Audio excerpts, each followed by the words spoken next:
extreme. You'll say a blowout every week if you want. Well, I will, but here's the thing. You will. You will. I will. I know I will. But you make me a little more conservative and double think myself, and then I'll say a 10-point game or an 11-point game, and we end up blowing them out by 30. I think a 10-point win is good for the Chiefs. I just feel like this game, with the way we're looking at, that the Bengals are probably going to keep it to one possession. That's just I'm going to say 7.5. I wouldn't be surprised if the Chiefs make it over 10, but I really wouldn't be surprised if it's under 7. And the reason why is because the Bengals have a good offense. We have a good defense. It'd be interesting to see what we can do. From what I saw earlier via Nick Jacobs, the Bengals offensive line struggle with stunts, and we love to run stunts. I mean, that's our MO with this team. So I wouldn't be surprised if the defense were to dominate and push it over 10, but this is a playoff team. We don't know what's going to happen, so anything is possible. So that's why I kind of pick from that standpoint. I know. Hater. No, I'm playing. No, you just get me double thinking myself sometimes. But what I have a very strange feeling that this is going to be a similar game to last week. Okay. The only reason I'm saying that is because I feel like the Chiefs, especially with all the chatter of Joe Burrow being better than Mahomes and, them having so much better weapons than we do, and how our defense may not be able to hold up. And we're playing teams that aren't good. The same story week in, week out. The same teams that other people have lost to, we're beating horribly. I mean, just by, when you're beating somebody by 30 points, it's a different. Yeah, it's a different thing. You can't look at it that way. So I'm going to go with 31-16. Okay. I think that's fair. Yeah. And I don't think the Chiefs are going to allow more than 16 with a full roster. Mm-hmm. Everybody being back. Well, minus CEH, but yeah. And maybe Thuney, because he's sick, they said. Not COVID, but he's sick or he's dealing with something. Yeah, but it is a lot of time for him to get well. And they got, they get better treatment than that's true. You and I will ever get. But I know CEH is probably not going to play. From what I've heard so far, they don't think they're going to play him right now because they want to keep him good for the playoffs. And his shoulder is bruised up. At one point during that game, when I got the call, or when I got a text and then I made a phone call, they thought his shoulder was cracked or fractured because of the movement and the pain he was in. They couldn't tell because of the swelling. Thank God it wasn't. But I still think that they may rest him this week. And with the emergence of Derek Gore,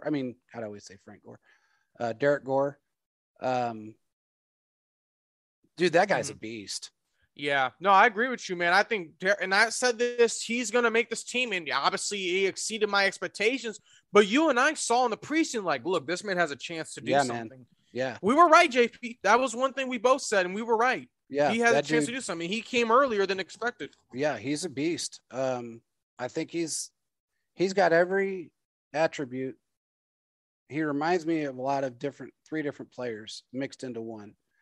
And I think he's got the talent and the ability to really, really go far in this league, especially with this team. But between him and Darryl is just Darryl. I mean, another undrafted player that Darryl Williams, two undrafted players that are doing really well on our team. Exactly. I mean, it just shows you who you can get. I mean, it just kind of shows you who you can find and who's going to help you at the end of the day. Exactly. And you want to go after those hungry guys. I mean, Veach I've preached this for years that I've never been a first round draft pick guy because your hungriest guys are from really your late fours on up. Mm-hmm. And your undrafted guys. Those are the hungriest guys. Those are the ones that have the most to prove. That's true. And as you've noticed, the first round guys, for the most part, especially quarterbacks, most of them, they either go to a really crappy team and have terrible coaching, or they've got an ego and a chip on their shoulder, Baker Mayfield right out of the get-go, and it hurts them. Johnny Manziel, Ryan Leaf, I can go backwards a long ways, Elvis Grbac. I mean, a lot of these guys that came out of, the first and second, or early second round, they mainly first rounds, they're too arrogant to be able to humble themselves down enough to play the game, even on a crappy team or a good team for that matter. So I've always been a later round or an undrafted pick guy because I like the hunger that those guys show. And Veach has shown us he can find another just as good a player. Yeah. That is like that, I think, from what we've seen. Can you imagine what our cap's going to look like next year? Think about it like that, dude. I mean, we got a bunch of guys on our team right now that are rookies and guys that are very low paid players for their talent level and will be for the next 3 to 4 years. Some of them 2 years, some of them maybe one more year. But regardless, we got a lot of talent on this team that is very cap friendly. Yeah. And that's what you need. You do. You got to have it, because then when you have your talent players like Tyreek Hill, Travis Kelce, Chris Jones, all these guys that may be up for a contract soon, you want to be able to pay those guys. That's true. And that's how you can do it. You keep your young guys that are good, that are on those cheaper contracts, and you keep rolling it over and over and over again like that. And the more you do that, the better you are off with your cap, because then you can keep your veterans that are strong and you can keep them happy. You want to keep a Tyrann Mathieu. Yeah. And I think the Chiefs have a really good chance of doing that. I really do. Yeah. They're not going to let these guys go. Mm-hmm. Why would they ever let go of their catalyst? I mean, everybody that's still complaining about that. I still think they need to keep Frank Clark. They need to figure out how to work with him. Hopefully something can work out there, but I think having him just helps. Unless you get a stud out of college, which I don't really know what can happen, but I feel like you got to keep Frank. And even if you get a stud out of college, that doesn't mean he's going to work out his first year. That's true. He's not going to be a Clark. So I think Frank, from what I heard, they are going to figure out a way of keeping him, or they're going to try. If it doesn't work out, it doesn't work out. But that's what they're going to try and do. They know he's come on extremely strong, and after the issues that he had, and I was critical of him for a little bit. I've always been on his side for the most part. Well, every bit of it up until this year. And it wasn't because of his issues in California. It was other issues that just see no effort on the field, but it looks like it's turned around. So it has. And there's some things that were said and done and conversations that happened that changed his mindset. And hopefully he understands that. And I think he does, that he's with a great football team that can take him to, honestly, we could go to 4 or 5 more Super Bowls, man. This team has a really good chance. They have a really good chance to do that. So, they have to take care of business. Yeah. And these are the players that got you to the first one that are still healthy enough to be able to get you to the second, and then they got you to the second one and are still healthy enough to get you to a third one and maybe a fourth. Keep them around, because they're the reasons why you're doing it. It's not just one player. It's every player on this football team that has stepped up to make this happen. So, and Veach knows that. He's not dumb. He's probably the best GM I've ever seen in football. I don't know of a better GM than him. I really don't. And I'm not saying if he was with another team, I'd say the same thing. He's a genius. The guy is a cap genius. He's an accounting genius. He's a player's GM. He listens to what Andy has to say. He listens to what everybody has to say. And he's a very smart individual. He works his ass off to bring these guys in. He follows them. He follows everybody. Somebody catches his eye, he follows them, and he beats down doors until he gets them one way or another. We wouldn't have Patrick Mahomes if it wasn't for him. We wouldn't have Tyreek Hill if it wasn't for him. I credit John Dorsey for one good signing, and that was Travis Kelce. Okay. And really, when you think about it, he was drafted in 13, correct? Yes. 13, right?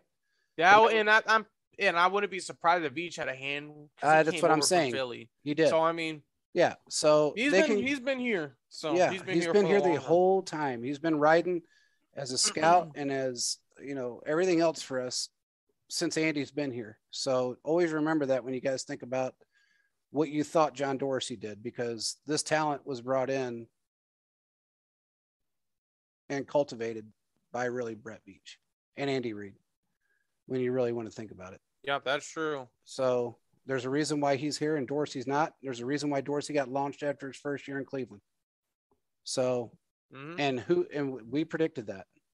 I mean, you said, I didn't believe you, but you did say he will not last year, and he didn't last a year. No.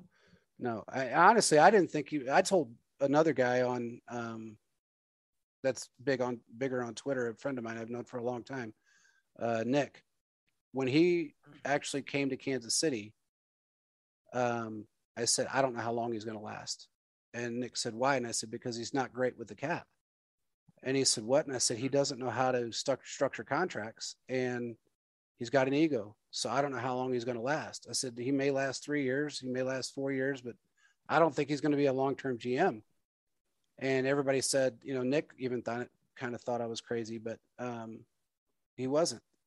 He wasn't a long-term GM. I think he lasted 4 years? 5? Was it? Yes. 4 years. Yeah, 5 years. I think 5 years. 5 years. Yeah, 5 or 6. Yeah, 5 years. 5 years. Yeah. So he's, I don't know. He's another one of those put asses in the seats type of thing. Let's sign big names, but let's not bring in the players that can actually do something. Veach went out and looked for the players that could actually do something and still put asses in the seats, because your players, you can sign big names. You can sign all these big name guys, but if it doesn't take you anywhere, you may have put asses in the seats, but you ain't got that Super Bowl trophy. That's true. We got one. We're going to try to get another one this season, get another one after that, another one after that. Exactly. So, you can have the best of both worlds, and that's what we have with Veach. And we definitely have it with Andy. I mean, God, who could ask for a better head coach? That's true. I watched every time I watch the 2019 Super Bowl, it actually brings tears to my eyes, because I think about, my wife walked in the other day and I was sitting there watching it, and she goes, "Are you watching something? Is there a Chiefs game on?" And I said, "It's the Super Bowl from 19. She goes, "You're watching that again?" And I said, Yeah, it's on YouTube. Yeah. And she says, "Why?" And I said, "Because you have to understand, I listened to Kelsey and I listened to Mahomes say that it was for Andy, and not only for themselves, but for the city and for Andy. And no other GM has ever even thought about anybody else besides themselves that we've had. Carl Peterson didn't. Scott Pioli was a disaster. John Dorsey didn't care about anybody else. But Veach and Andy, head coach wise, they are the combo that, I don't know, man. It's brought this team to heights that I never thought I'd see. I didn't. I mean, we're in a good spot, man. We are. We had a great head coach in the 90s. Enjoy every week, because it'll be gone. Yeah, one time, it'll be gone. It could be 10 years from now, but it'll be gone. We may get lucky and have a 20-year run with the guys, with our quarterback and Veach. I mean, Andy's not going to last 20 years.